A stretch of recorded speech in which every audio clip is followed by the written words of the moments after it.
Hi, Pastor Nathan Decker with your hashtag Better Together devotion. Yesterday, I talked about how the wise men came and knelt down before the king, the newborn king, Jesus Christ. But there is an element of this story that also has them standing up, and that is when they stand up to Herod, to King Herod, the one who wanted power. Tucked away within the story of the Epiphany is the massacre of the innocents, a story of tragedy where a really power-hungry king is willing to slaughter children ages 2 and under in an entire town of Bethlehem just to try to make sure that there is not a newborn king, just to make sure that there will not be a Christ. The wise men do civil disobedience. The wise men are told by King Herod commanded really by King Herod to come back and let him know once they find the child, so that he might come and worship.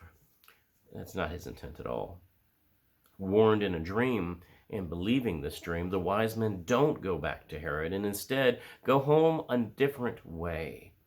In other words, they stand up. They say, we won't follow what you're doing. When we look at the leaders that we have placed within our offices or within power, we need to make sure we hold them accountable and say that we will stand up if you abuse those who have no power, if you don't look after those who need looking after. When I think about our recent history in terms of our nation and our state, I think about those that are incarcerated and imprisoned, and how so often we don't treat them as human beings, but instead treat them as less than, feeling like they surely deserve it. But that's not how God teaches us. Or I think about how we have in recent history treated illegal immigrants, separating their children from them, putting them in cages, definitely not treating them as human beings. We are called to stand up. We are called to stand up when we see injustice in this world. We're called to stand up, and even at some points, civil disobedience, to say, this is not the righteous way.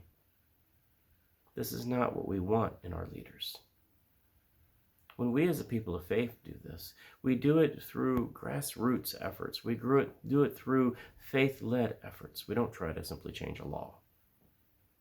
We do it through changing of hearts, changing of minds, changing of behavior as a culture because of how radical we are loving. So think about the ways that you can not only kneel before the king, but in service to the king, stand up, especially to those who are abusing power, especially to those that are acting like King Herod.